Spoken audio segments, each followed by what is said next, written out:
বুঝলে তাহলে পারবে তো? হ্যাঁ পারবো, মানে অবশ্যই পারবো। আজকে রাতে কাজ হবে। আচ্ছা ঠিক আছে, আচ্ছা ঠিক আছে, অনেকক্ষণ এখানে দাঁড়িয়ে আছি, কেউ দেখে ফেলবে। তুমি চলে যাও, আমিও তাহলে আজকে আসি। হ্যাঁ আচ্ছা। তোর কথা আমার বিশ্বাস হচ্ছে না। যদি বিষয়টা সত্য হয় তাহলে তোর জন্য পুরস্কার আছে, আর যদি মিথ্যা হয় তাহলে ঘাট ধাক্কা দিয়ে ব্যাংক থেকে বের করে দিব। কথা যেন মনে থাকে। যা যা, আমি দেখতেছি। ঠিক আছে, এই গ্লাসের শরবতগুলো এখন ফেলে দিবা। ফেলে দিয়ে তাকে মরার অভিনয় করতে হবে তার সামনে আমাকে। ঠিক আছে।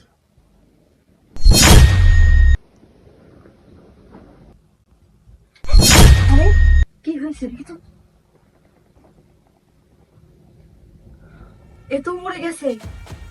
ও, তাহলে তো আমাদের প্ল্যান সাকসেসফুল হয়েছে।